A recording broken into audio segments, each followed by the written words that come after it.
ಎಲ್ಲರಿಗೂ ನಮಸ್ಕಾರ. ನಾನು ವಾಸು HB, ಇತಿಹಾಸ ಉಪನ್ಯಾಸಕರು, ಸರ್ಕಾರಿ ಪದವಿ ಪೂರ್ವ ಕಾಲೇಜು, ಅನಿಕೇತನ ರಸ್ತೆ, ಕುವೆಂಪು ನಗರ, ಮೈಸೂರು.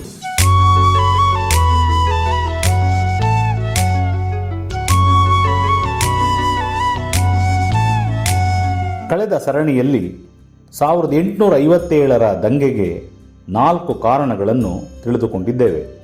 ಈ ದಿನ ಉಳಿದ 2 ಕಾರಣಗಳು ಮತ್ತು ದಂಗೆಯ ಗತಿಯ ಬಗ್ಗೆ ತಿಳಿಸಬಯಸುತ್ತೇನೆ.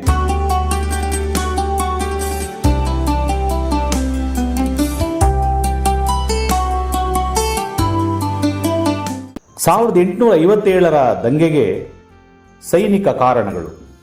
1857ರ ದಂಗೆಗೆ ಸೈನಿಕ ಕಾರಣಗಳೇ ಬಹು ಪ್ರಧಾನವಾಗಿತ್ತು. ಆ ಕಾರಣಕ್ಕಾಗಿಯೇ ಬ್ರಿಟಿಷರು ಈ ಪ್ರತಿಭಟನೆಗೆ ಸಿಪಾಯಿ ದಂಗೆ ಎಂಬ ಹಣೆಪಟ್ಟಿ ಅಂಟಿಸಿದರು. ದಂಗೆಯ ಮೂಲವನ್ನು ಸೈನ್ಯದಲ್ಲಿ ಕಾಣಬಹುದು. ಬ್ರಿಟಿಷರು ಭಾರತದಲ್ಲಿ ಭಾರತೀಯ ಸೈನಿಕರಿಂದಲೇ ತಮ್ಮ ಸಾಮ್ರಾಜ್ಯ ಕಟ್ಟಿದರು. ಆದರೆ ಅವರನ್ನೇ ನಿಕೃಷ್ಟವಾಗಿ ಕಾಣುತ್ತಿದ್ದರು.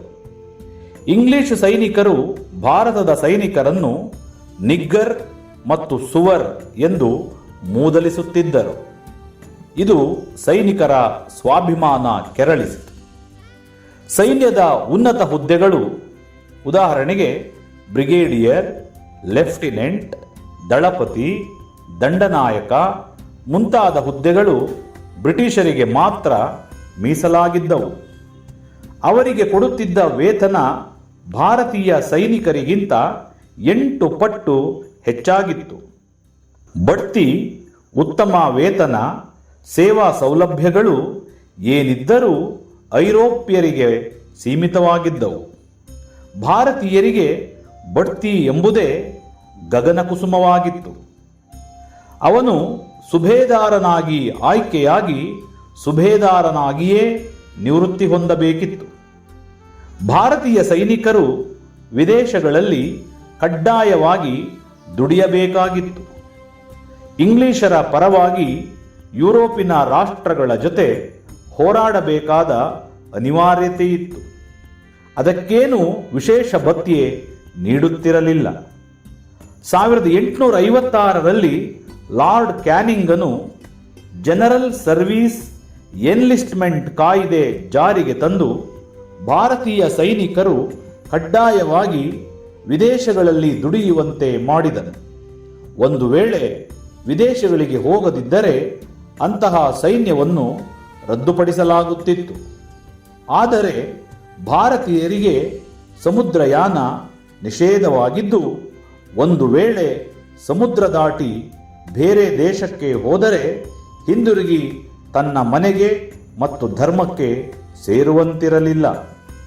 ಹೀಗೆ ಸೈನಿಕರು ಒಂದು ಕಡೆ ವೃತ್ತಿ ಕಳೆದುಕೊಳ್ಳುವ ಭೀತಿಗೆ ಬಿದ್ದರೆ, ಮತ್ತೊಂದು ಕಡೆ ಜಾತಿ ಮತ್ತು ಧರ್ಮ ಕಳೆದುಕೊಳ್ಳುವ ಉಭಯ ಸಂಕಟಕ್ಕೆ ಒಳಗಾದರು. ಇದು ದಂಗೆಗೆ ಕಾರಣವಾಯಿತು. ಸೈನ್ಯದಲ್ಲಿ ಮತಾಂತರತೆ ಸಾಗಿತ್ತು.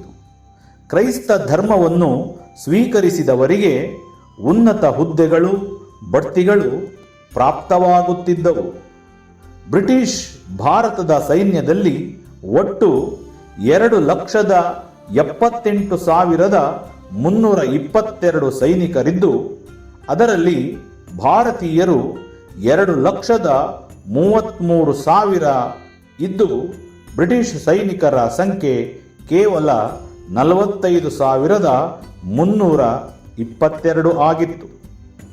ಭಾರತೀಯರ ಈ ಹೆಚ್ಚಿನ ಸಂಖ್ಯಾ ಬಲವೇ ಬ್ರಿಟಿಷರ ವಿರುದ್ಧದ ದಂಗೆಗೆ ಕಾರಣವಾಯಿತು ಎಂದರೆ ಅತಿಶಯೋಕ್ತಿಯಾಗಲಾರದು. ಬಂಗಾಳದ ಸೈನ್ಯದಲ್ಲಿ ಹೆಚ್ಚಾಗಿ ಔದ್ ಸೈನಿಕರೇ ತುಂಬಿದ್ದರು. ಅವರಲ್ಲಿ ಸದಾ ಅತೃಪ್ತಿ ಹೊಗೆಯಾಡುತ್ತಿತ್ತು. ದುರಾಡಳಿತದ ನೆಪವೊಡ್ಡಿ ಡಾಲ್ ಹೌಸಿಯು ಔದನ್ನು ವಾಜಿದ್ ಅಲಿಯಿಂದ ಕಿತ್ತುಕೊಂಡಾಗ ಔದ್ನ ಸೈನಿಕರು ಬ್ರಿಟಿಷರ ವಿರುದ್ಧ ತಿರುಗಿಬಿದ್ದರು. ಸಾಮಾನ್ಯವಾಗಿ ಬ್ರಿಟಿಷ್ ಸೇನೆ ಅಜೇಯ ಎಂದು ನಂಬಲಾಗಿತ್ತು. ಆದರೆ ಮೊದಲ ಅಫ್ಘನ್ ಯುದ್ಧ ಹಾಗೂ ಸಿಖ್ ಯುದ್ಧಗಳಲ್ಲಿ ಬ್ರಿಟಿಷರು ಸೋತಾಗ ಭಾರತೀಯ ಸೈನಿಕರಿಗೆ ದಂಗೆ ಏಳಲು ಪ್ರೇರೇಪಣೆಯಾಯಿತು.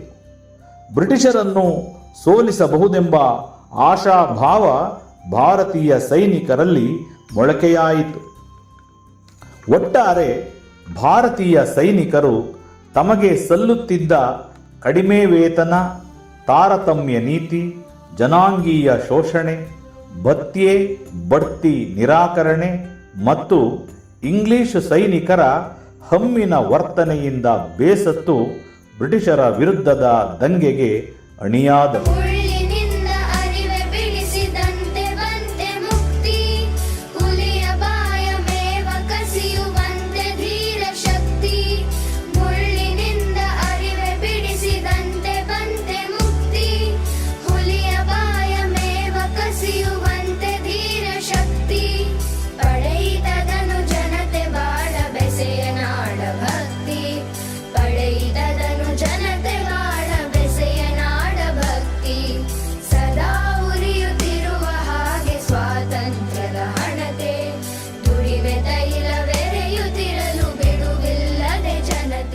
ತಕ್ಷಣದ ಕಾರಣಗಳು. ಹಲವಾರು ಅಂಶಗಳಿಂದ ದಂಗೆಯ ಭಾವ ಕುಲುಮೆಯ ಕಾವಾಗಿ ಪರಿವರ್ತನೆಯಾಗುತ್ತಿದ್ದಾಗ ಒಂದು ಕಿಡಿಗಾಗಿ ಕಾದು ಕುಳಿತರು. ಅದು 1857ರ ಮಾರ್ಚ್ನಲ್ಲಿ ಅವಕಾಶವಾಗಿ ಪರಿಣಮಿಸಿತು. ಬ್ರಿಟಿಷರು ಭಾರತೀಯ ಸೈನಿಕರಿಗಾಗಿ ಹೊಸದಾಗಿ ಖರೀದಿಸಿದ್ದ ಉಲ್ವಿಚ್ನ ಎನ್ಫೀಲ್ಡ್ ಕಾಡತೂಪ ಬಂದೂಕುಗಳನ್ನು ಬಳಸುವಂತೆ ಭಾರತೀಯರಿಗೆ ಆದೇಶಿಸಿದರು. ಅವುಗಳಿಗೆ ಬಳಸುವ ತೋಟಾಗಳಿಗೆ ಹಸುವಿನ ಮತ್ತು ಹಂದಿಯ ಕೊಬ್ಬು ಸವರಿದ ಕಾಗದವನ್ನು ಸುತ್ತಲಾಗಿತ್ತು. ಶಾಖದಿಂದ ಆಸ್ಫೋಟವಾಗದಂತೆ ಶೀತದಿಂದ ರಕ್ಷಿಸಲು ಹೀಗೆ ಮಾಡಲಾಗಿತ್ತು. ಆ ಬಂದೂಕುಗಳಿಗೆ ತೋಟವನ್ನು ಹಾಕುವ ಮುನ್ನ ಆ ಕಾಗದವನ್ನು ಬಾಯಿಂದ ಕಚ್ಚಿ ಕೀಳಬೇಕಿತ್ತು. ಹಾಗೆ ಮಾಡುವಾಗ ಅನಪೇಕ್ಷಿತ ಕೊಬ್ಬು ಬಾಯಿಗೆ ಹೋಗುತ್ತಿತ್ತು. ಹಸು ಹಿಂದೂಗಳಿಗೆ ಪವಿತ್ರವಾದರೆ ಹಂದಿ ಮುಸ್ಲಿಮರಿಗೆ ನಿಷಿದ್ಧವಾಗಿತ್ತು. ಇದು ಹಿಂದೂ ಮತ್ತು ಮುಸ್ಲಿಂ ಸೈನಿಕರ ಹೊಟ್ಟೆಗೆ ಹಾಕಿದ ಬೆಂಕಿಯಾಗಿತ್ತು. ಈ ತೋಟಾಗಳನ್ನು ಬಳಸಿದರೆ ತಮ್ಮ ಮತಬಾಂಧವರಿಂದ ಬಹಿಷ್ಕಾರಕ್ಕೆ ಒಳಗಾಗಿ ಇವರು ಕ್ರೈಸ್ತ ಧರ್ಮಕ್ಕೆ ಮತಾಂತರವಾಗುವರೆಂಬ ಕುತಂತ್ರದಿಂದ ಬ್ರಿಟಿಷರು ಈ ಹೀನ ಕೃತ್ಯಕ್ಕೆ ಇಳಿದಿದ್ದಾರೆಂದು ಭಾರತೀಯ ಸೈನಿಕರು ಭಾವಿಸಿದರು.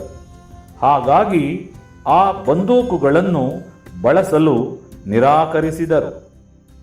ಬ್ರಿಟಿಷರ ವಿರುದ್ಧ ಹಿಂದೂ ಸೈನಿಕರು ಸೇಡು ತೀರಿಸಿಕೊಳ್ಳಲು ಸೂಕ್ತ ಸಮಯವೆಂದು ಬಗೆದರು.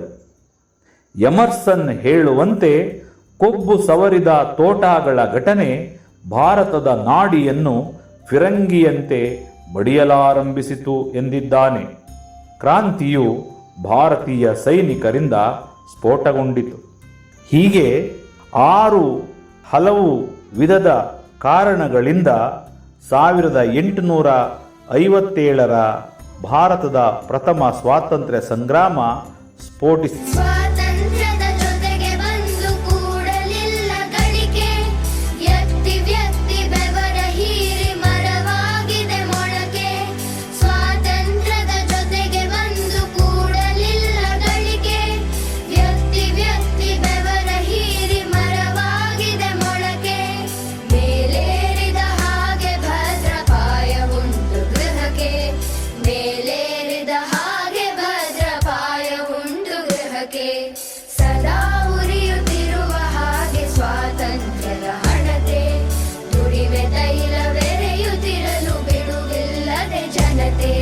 ಈಗ ಕ್ರಾಂತಿಯ ನಡೆದ ಹಾದಿಯ ಬಗ್ಗೆ ಅದರ ಗತಿಯನ್ನು ತಿಳಿದುಕೊಳ್ಳೋಣ.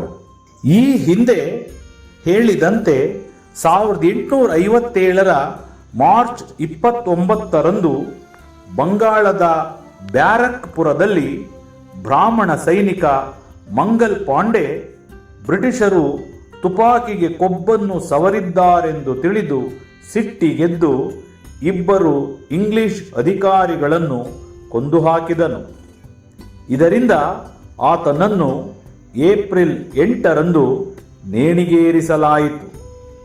ಅಲ್ಲದೆ ಬ್ಯಾರಕ್ಪುರದ 2 ದಂಡಿನ ಪ್ರದೇಶದಲ್ಲಿದ್ದ ಸೈನಿಕರನ್ನು ಹೊರಹಾಕಲಾಯಿತು. ಬ್ಯಾರಕ್ಪುರ ಮತ್ತು ಬಹರಾಂಪುರಗಳಲ್ಲಿ ಪ್ರಾರಂಭವಾದ ಸೈನಿಕ ದಂಗೆಯು ಮೀರತ್, ದೆಹಲಿ, ಕಾನ್ಪುರ, ಲಕ್ನೋ, ಝಾನ್ಸಿ, ಬರೇಲಿ, ಗ್ವಾಲಿಯರ್, ರೋಹಿಲ್ಖಂಡ್, ಔಧ್, ಬನಾರಸ್, ಅಲಹಾಬಾದ್ ಮತ್ತು ಜಗದೀಶ್ಪುರಗಳಿಗೆ ಹರಡಿತು. ಮೀರತ್ನಲ್ಲಿ ಮೇ 9, 1857ರಂದು 90 ತೋಟಾಗಳನ್ನು ಬಳಸಲು ಸೈನಿಕರು ನಿರಾಕರಿಸಿದರು. ಅದಕ್ಕೆ ಅವರನ್ನು ವಿಚಾರಣೆ ಮಾಡಿ ಸಮವಸ್ತ್ರಗಳನ್ನು ಕಿತ್ತುಕೊಂಡು ಬಹಿರಂಗವಾಗಿ ಅವರಿಗೆ 10 ವರ್ಷಗಳ ಜೈಲು ಶಿಕ್ಷೆ ವಿಧಿಸಲಾಯಿತು. ಮರುದಿನವೇ ಮೀರತ್ನ ಸಿಪಾಯಿಗಳು ದಂಗೆ ಎದ್ದು ಐರೋಪ್ಯ ಅಧಿಕಾರಿಗಳನ್ನು ಕೊಂದು ಅವರ ನಿವಾಸಗಳಿಗೆ ಬೆಂಕಿ ಇಟ್ಟರು. ಮೀರತ್ನ ಜೈಲಿಗೆ ನುಗ್ಗಿ ತಮ್ಮ ಸಹೋದ್ಯೋಗಿಗಳನ್ನು ಬಿಡುಗಡೆ ಮಾಡಿ ಆ ಜೈಲನ್ನು ಕೂಡ ಧ್ವಂಸ ಮಾಡಿದರು. ಐರೋಪ್ಯರನ್ನು ಕೊಲ್ಲಿ ಎಂದು ಕೂಗುತ್ತಾ ವಿಜಯೋತ್ಸವ ಆಚರಿಸಿದರು.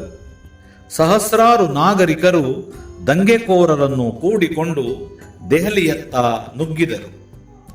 ದೆಹಲಿಯಲ್ಲಿ ಮೇ 11ರಂದು ಕ್ರಾಂತಿಕಾರಿಗಳು ದಂಗೆ ಎದ್ದು ದೆಹಲಿಯನ್ನು ಸ್ವಾಧೀನಪಡಿಸಿಕೊಂಡರು.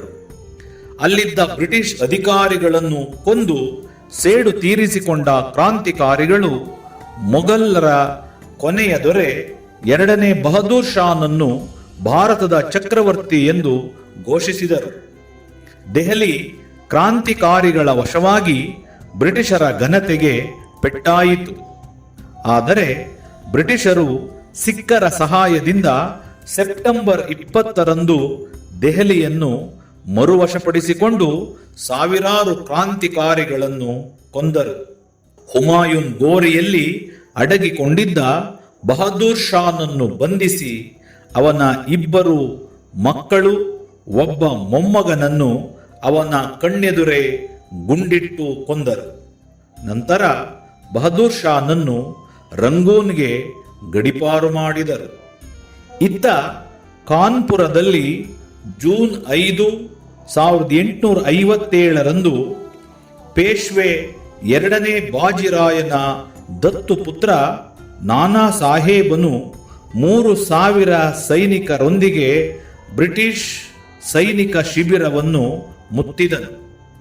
ಅನೇಕ ಐರೋಪ್ಯರನ್ನು, ಹೆಂಗಸರು ಮತ್ತು ಮಕ್ಕಳನ್ನು ಕೊಲೆಗೈದನು. ಅವನ ಸೇನಾನಿ ತಾತ್ಯಾ ಟೋಪೆ ಸಹ ಧೀರತ್ವದಿಂದ ಹೋರಾಡಿದನು. ಆದರೆ ಬ್ರಿಟಿಷರು ನಾನಾ ಸಾಹೇಬನನ್ನು ಸೋಲಿಸಿ ಕಾನ್ಪುರವನ್ನು ವಶಪಡಿಸಿಕೊಂಡರು. ನಾನಾ ಸಾಹೇಬ ನೇಪಾಳಕ್ಕೆ ಓಡಿಹೋದನು. ನಂತರ ತಾತ್ಯಾ ಟೋಪೆ ಅರಣ್ಯದೊಳಗೆ ಹೊಕ್ಕು ಮರೆಯಾಗಿ ಕ್ರಮೇಣ ರಾಣಿ ಲಕ್ಷ್ಮೀಬಾಯಿಯನ್ನು ಕೂಡಿಕೊಂಡನು. ಲಕ್ನೋದಲ್ಲಿ ಔಧ್ನ ಬೇಗಂ ಹಜರತ್ ಮಹಲ್ಲಳು ದಂಗೆಯ ನಾಯಕತ್ವ ವಹಿಸಿಕೊಂಡು ತನ್ನ ಮಗ ಬಿರ್ಜೀಸ್ ಖಾನನನ್ನು ಔಧ್ನ ನವಾಬನೆಂದು ಘೋಷಿಸಿದಳು. ಅತೃಪ್ತ ಸೈನಿಕರು ಅವಳನ್ನು ಕೂಡಿಕೊಂಡು ದಂಗೆ ಎದ್ದರು. ಲಕ್ನೋದ ರೆಸಿಡೆಂಟ್ ಬಂಗಲೆಯನ್ನು ಮುತ್ತಿಗೆ ಹಾಕಿ ಹಲವು ಐರೋಪ್ಯರನ್ನು ಕೊಂದರು. ಕೊನೆಗೆ ಅಪಾರ ಸೈನಿಕರೊಡನೆ ಧಾವಿಸಿ ಬ್ರಿಟಿಷ್ ಅಧಿಕಾರಿ ಲಕ್ನೋವನ್ನು ವಶಪಡಿಸಿಕೊಂಡನು. ಬೇಗಮಳು ತಪ್ಪಿಸಿಕೊಂಡು ಪಲಾಯನ ಮಾಡಿದಳು. ಈ ನಡುವೆ ಮಧ್ಯ ಭಾರತದ ಝಾನ್ಸಿಯಲ್ಲಿ ರಾಣಿ ಲಕ್ಷ್ಮೀಬಾಯಿಯು ತಾತ್ಯಾ ಟೋಪೆಯ ಬೆಂಬಲದೊಂದಿಗೆ ಬ್ರಿಟಿಷರ ವಿರುದ್ಧ ದಂಗೆ ಎದ್ದಳು. 20,000 ಸೈನಿಕರೊಡನೆ ಗ್ವಾಲಿಯರ್ ಕೋಟೆಯನ್ನು ವಶಪಡಿಸಿಕೊಂಡಳು. ಅಲ್ಲಿನ ಖಜಾನೆಯನ್ನು ಲೂಟಿ ಮಾಡಿ ಅಲ್ಲಿದ್ದ ಹಲವು ಇಂಗ್ಲಿಷ್ ಅಧಿಕಾರಿಗಳನ್ನು ಕೊಲೆ ಮಾಡಿದಳು. ಪುರುಷರಂತೆ ವೇಷ ಧರಿಸಿದ ರಾಣಿ ಈ ವೀರ ಕೇಸರಿಣಿಯನ್ನು ಕೆಣಕಿ ಬದುಕಬಲ್ಲಿರಾ ಎಂದು ಘರ್ಜಿಸಿದಳು. ಅವಳು ತನ್ನ ದತ್ತು ಪುತ್ರ ದಾಮೋದರರಾಯನನ್ನು ತನ್ನ ಬೆನ್ನಿಗೆ ಕಟ್ಟಿಕೊಂಡು ಧೀರತ್ವದಿಂದ ಹೋರಾಟ ನಡೆಸಿದಳು. ಆದರೆ ಸರ್ ಹ್ಯೂರೋಸನು ಭಾರತೀಯ ಸೈನಿಕರನ್ನು ಸೋಲಿಸಿ ಗ್ವಾಲಿಯರನ್ನು ತನ್ನ ಹಿಡಿತಕ್ಕೆ ಪಡೆದುಕೊಂಡನು. ಕೊನೆಗೆ ಕಾಲ್ಪಿಯಲ್ಲಿ ನಡೆದ ಕದನದಲ್ಲಿ ವೀರಾವೇಶದಿಂದ ಹೋರಾಡುತ್ತಲೇ ಲಕ್ಷ್ಮೀಬಾಯಿಯು ಮಡಿದಳು. ಮಾನ್ ಸಿಂಗನ ಸಹಾಯದಿಂದ ಬ್ರಿಟಿಷರು ತಾತ್ಯಾ ಟೋಪೆಯನ್ನು ಸೆರೆ ಹಿಡಿದು ಏಪ್ರಿಲ್ 9, 1859 ಗಲ್ಲಿಗೇರಿಸಿದರು. ಹ್ಯೂರೋಸ್ ಹೇಳುವಂತೆ ಲಕ್ಷ್ಮೀಬಾಯಿ ಸ್ತ್ರೀಯಾದರೂ ಧೈರ್ಯಶಾಲಿ, ವೀರ ಸೇನಾನಾಯಕಿ, ಗಂಡೆದೆಯ ಧೀರಳು. ಅವಳು ದಂಗೆಕೋರರಲ್ಲಿ ಶ್ರೇಷ್ಠಳು ಎಂದಿದ್ದಾನೆ. ಬಿಹಾರದ ಜಗದೀಶ್ಪುರದಲ್ಲಿ ಜಮೀನ್ದಾರಿ ಕುನ್ವರ್ ಸಿಂಗನು ದಂಗೆಯೆದ್ದನು. ಈತ ಔದ್ ಮತ್ತು ಮಧ್ಯ ಭಾರತಗಳಲ್ಲಿ ಧೀರೋತ್ತ ಹೋರಾಟ ಮಾಡಿ ಮಡಿದನು.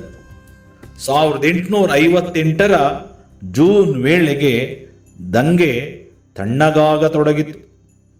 1858 ಜುಲೈ 8 ವೈಸರಾಯ್ ಲಾರ್ಡ್ ಕ್ಯಾನಿಂಗನು ಭಾರತದಾದ್ಯಂತ ಶಾಂತಿಯನ್ನು ಘೋಷಿಸಿದನು.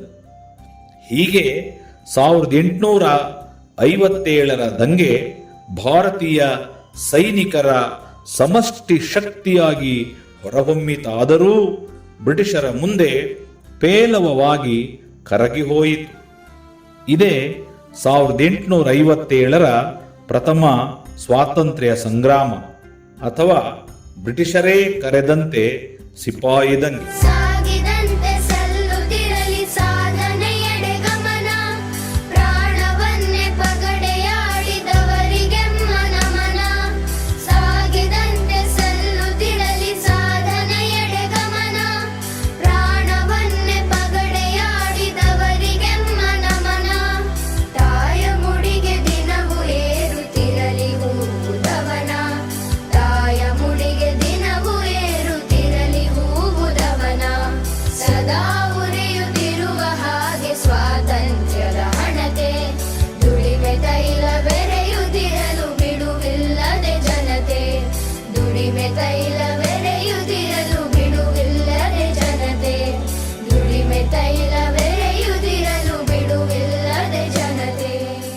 ಮುಂದಿನ ಸರಣಿಯಲ್ಲಿ ಕ್ರಾಂತಿಯ ವಿಫಲತೆಗೆ ಕಾರಣಗಳು ಮತ್ತು ಕ್ರಾಂತಿಯ ಪರಿಣಾಮಗಳನ್ನು ತಿಳಿದುಕೊಳ್ಳೋಣ.